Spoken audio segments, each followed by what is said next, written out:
We're delighted to be here at the Cleric Conference Centre in Belfast for the last, I suppose, big event for the Legacy of Violence programme. It's a 4, almost 5-year programme that's funded by the M.U.V.E, the Special European Union Programmes body. It was really important that we hosted this event in Belfast today because the victims and survivor groups that we work with are all based in the north and they were all able to attend. I think over the last couple of days the contributions from Julian Smith, from Colin Davidson, from Siobhan O'Neill, from Kathy Bollard, Anna Bryson today, Julian O'Neill, Denis Bradley, the many other people who were on the stage and in the room. Those things just don't happen by chance. Those people only contribute to conferences and participate in conferences if they have trust in those who are running them. And so I think one of the lines out of the last couple of days is the confirmation of that trust in Roisín McGlone, who was the director of that project, and in the Glencree Centre. That's why people were here, because they knew it was a serious conversation and they knew it was worth participating in. What this conference is doing is bringing different sides together, different people from different perspectives, to tell their story and to listen to them. This is like a family speaking to each other, a divided, broken family and a hurt family, but speaking to each other. And I'm aware that it's not that I'm not originally from this family, if you want to say that. So I feel like it's quite a sacred space and a special space to be in. The work I've been doing actually with Glencree in relation to helping people to tell their stories, again, fundamental to helping society know just what went on. I mean, I have a real passion for helping to get some of these stories into harder to reach places, which is why this year when we were working with Glencree, we actually took a decision of going and having some of these stories told in a pub with all the risks that entailed. Now obviously we controlled it very carefully and it went very well, and lots of very, very positive feedback. But I do think, you know, that if we're serious about building peace and reconciliation in Northern Ireland, we need to get these stories out to places where they won't ordinarily be heard. We've worked with Glencree over the last 5 years, and their work has been very good to us.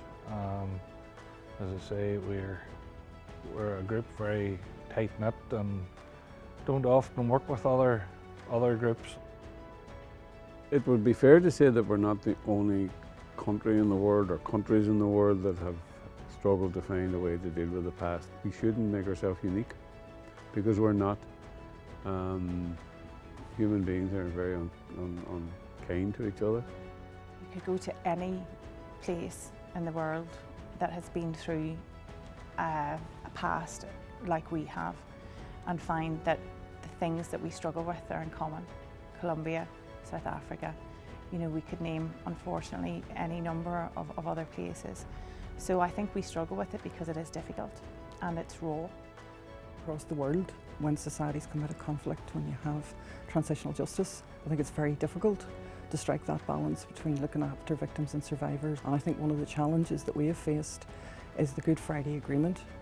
It was just too difficult to address the issues of victims and survivors. So within the Belfast Agreement, there were prisoner releases, there was the Patton Report on policing and the Parades Commission, but there was no provision for dealing with victims in the past. Apologies often are said where we need to go. I don't believe that is, and someone can make an apology with very little within it. It's a reaction almost, but to actually make account for what you've done and to make it very clear that it was unjustified, that's where victims and survivors need this to be at this stage, and that goes right across the board. And from our perspective as an organisation, we don't want any one grouping of people to be given that and others not. It's across the board that there are rights which all who have hurt so badly need to receive. They need to stop being the collateral damage. Victims want truth. Well, yes, I want truth, but I want truth in the context of getting justice. I don't want to be thrown a bone of truth to distract me so that I won't look for justice. Justice is at the core and the centre of every decent society, and that's what I am going to try and uphold. And I shouldn't be having to do it in spite of my government. My government should be in front. I shouldn't have to do this. You shouldn't know who I am. The reality is that whilst we talk about these issues, whilst we wrestle with the legal and political points, there's thousands of victims and survivors who are just having to watch on as opportunity after opportunity is squandered. And you know, you would forgive them for sensing that perhaps this is the intention to just run the clock down. So I think the reason we struggle is because this is a difficult issue. Dealing with any post-conflict conversation is difficult.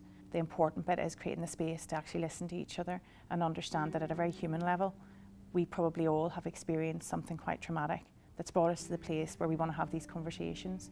And I think that's why it's difficult, because this is difficult stuff. If it was easy, everybody would be doing it. Irrespective of what grievance someone has, whether real or perceived, it never legitimised taking the life of your neighbour. Never did.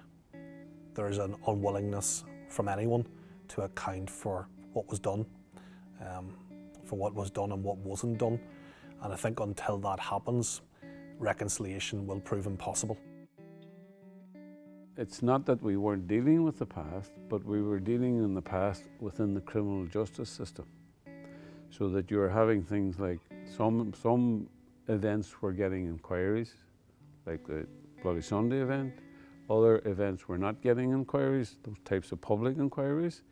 Some events were getting into court and others were not getting into court.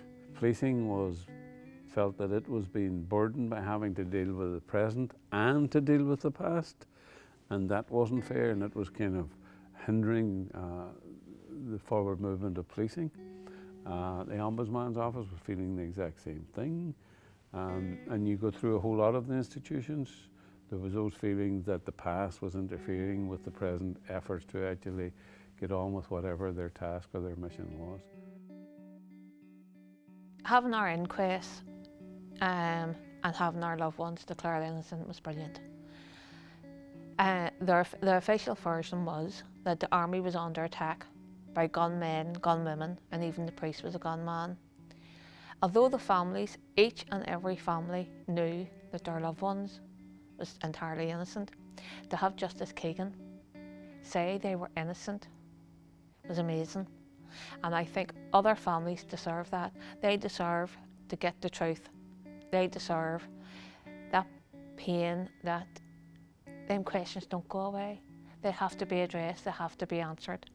And I think victims should be listened to and given the information that's needed.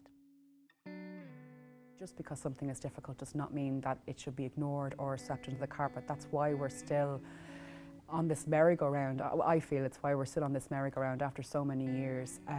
You know, there's phenomenal work done there. There are not-for-profit organisations, civil society organisations that are doing the work, that are set up to do more. They need the funding, they need the support, they need to be heard, to be listened to by political representatives. Because we were a group, we fed off each other, we done the work and we got the information. But an individual person trying to get information on their own is very, very difficult. So people need that help and they need that truth. We all know that most of the heavy lifting, if you like, or a lot of the heavy lifting has been done by civic society, by groups on the ground, by people, if you like, who are outside mainstream politics. So nobody's in any doubt about the insights, the wisdom, the capacity for hard work, the good work that has been done and continues to be done by people in grassroots initiatives. The past is incredibly political. There's very little in life that's not political, but the past would be particular because it embraces and pulls in, it hugs all the divisions that exist in the society and all the hurts that we manage to impose upon each other. But we happen to be left with an unresolved political residue and political dimension, which was Britishness and Irishness, all within a very small island, within a very small geographic space. See, when you pull it all away and take politics away from a conversation around the past or what good policing looks like here in the here and now, it has to start with trust. And actually trust is something that can only be done face to face over time. The only way you'll trust me is if you recognise through your experiences that I'm competent at what I do, that I will do what I say I'm going to do when I say I'm going to do it, and I'm doing it for the right reasons. I sometimes wonder whether the consequences of a failure to deal with the past are not considered to be that great in contemporary society to advance it higher up the political agenda. There are always other contemporary issues that need political attention, and I think whether that has suited some parties to deal with the here and now rather than address the difficulty of the past, because the past, while it can create occasional political problems, it is not a dominant feature which is actually holding back politics here. A lot of the stuff is about the emperor's new clothes, about actually admitting this is not working. Let's stop pretending it's working. Let's stop pretending that we've got great relations. One of the things that we maybe are lacking a bit is a leadership that can look to both sides. Certainly in South Africa, Nelson Mandela felt that he needed to talk to the whites as well as talking to his black constituents. And I do think that we maybe need some courage within our political leadership to take processes forward. We've left it inside a political frame for far too long. So it began with Denis Bradley's consultation. They were appointed in 2007, they reported in 2009. You then go into the Haas-O'Sullivan process, you go into the Stormont House Agreement, which becomes a disagreement. And then you have this unilateral move by the UK government to introduce this bill, their legislation, their way forward. The question is, why does politics fail? Why does it fail so often? And of course it fails very often because, again, you get into the nature of human beings and so forth, but quite often it fails because of bad politics. That there's a lack of leadership, a lack of good choices, a lack of credible choices, a lack of obvious choices sometimes. I do think that Northern Ireland has a huge opportunity. I mean, our government, people say, is unworkable because all the parties are in there. You've got Sinn Féin, the DUP, the Alliance Party, the SDLP and the Ulster Unionist Party, and because they're all wanting different things, it's unworkable. But what if, you know, they all sat around the table and they actually agreed how we could actually take this place forward, and we actually were governed on this. I mean, you talk in South Africa about the Rainbow Coalition. I mean, in Northern Ireland, we genuinely have the opportunity here to be a rainbow coalition of political parties with different political aspirations, but a party or a country that actually comes together and says, you know what, all of those things are for another day. What we need to do now is actually decide what we're going to do to actually make this place work for the present. I always think back to my own experience in South Africa and what worked, but being very mindful that it's not working now. And to me, one massive thing in South Africa was that initially, the thing that got us over the hump was having a vision of the future. And we called that the Rainbow Nation, where everyone could live well together, or the common good. And I think the Truth Commission we had in South Africa was really, really important as well, because it uncovered a lot of truth that would never have been uncovered otherwise. And people would have never believed the extent of the atrocities and the human rights abuses. Justice is not just about holding to account the person who planted the bomb or pulled the actual trigger. It's also about the people who ordered them out there. If I had the power to manipulate minds, I suppose, is what it is, isn't it? You would be wanting people to look at themselves in the mirror and to see what's before them, what actually they know deep in their hearts they did or didn't do over the years of those troubles, and to make genuine account for it.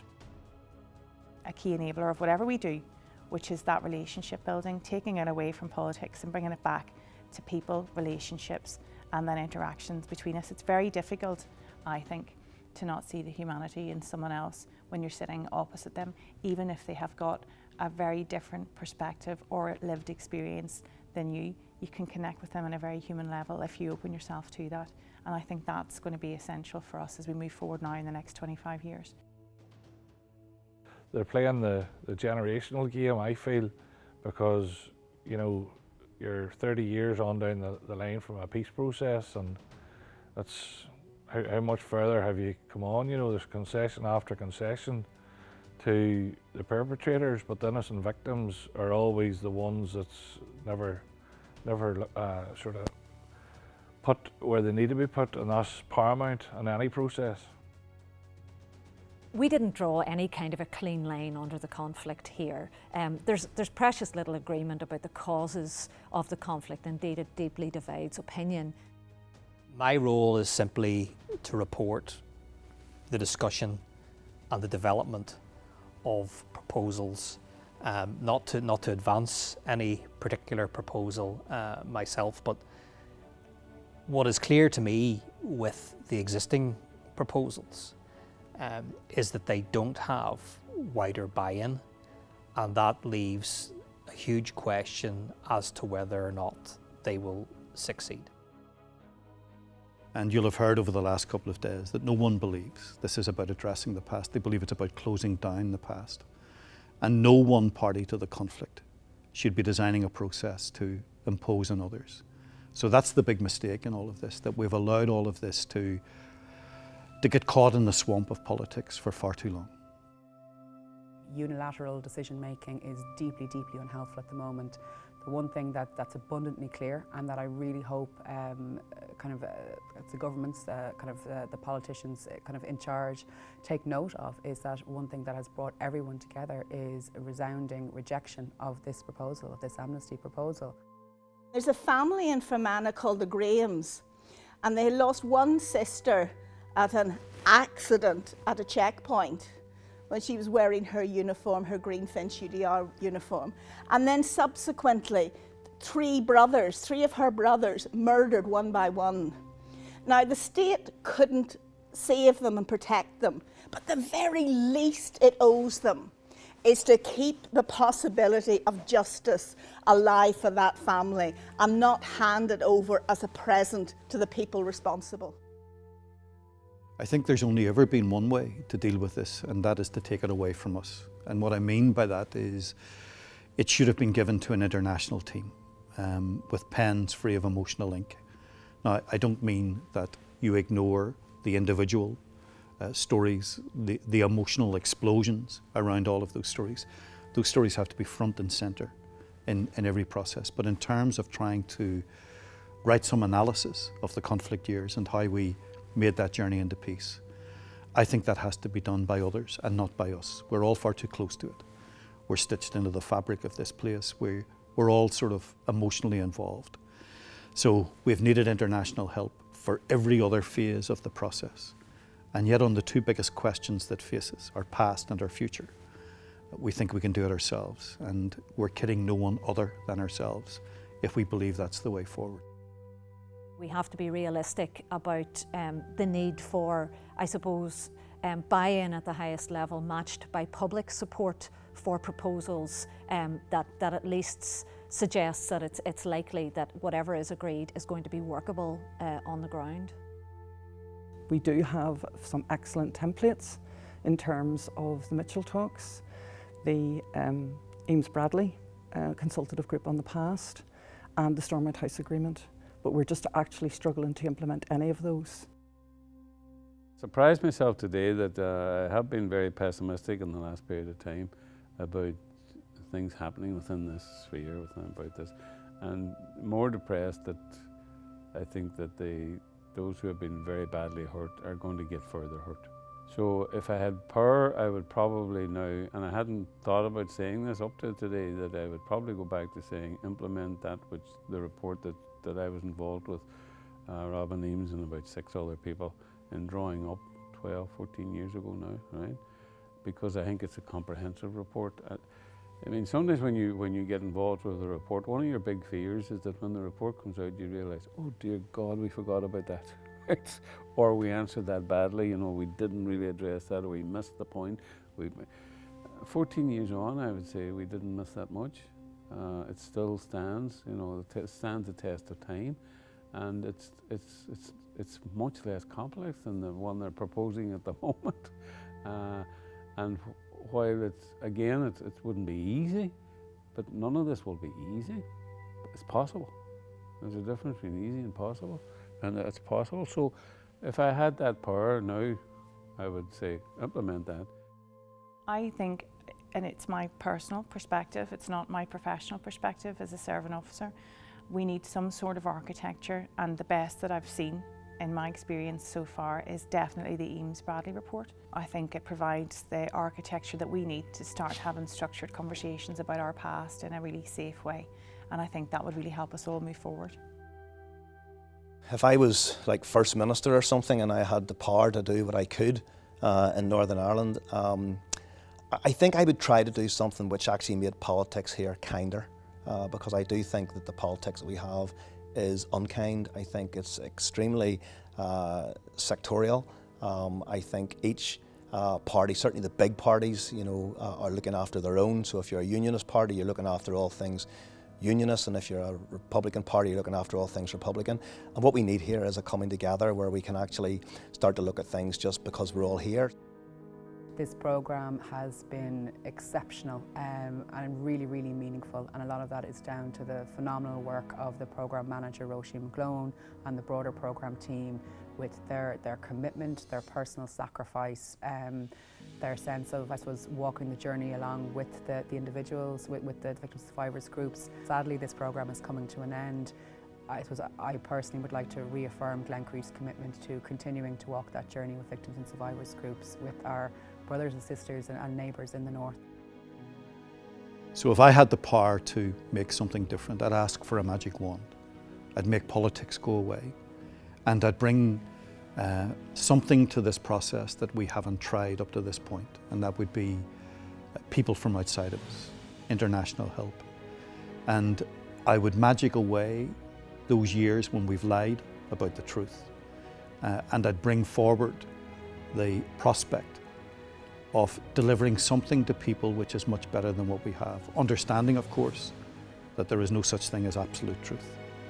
Not from any side, never mind all of the sides. But there is a way of doing this better. And to be honest, we don't need a magic wand to make that happen. It's before us, it's possible, and all we need is the will to do it.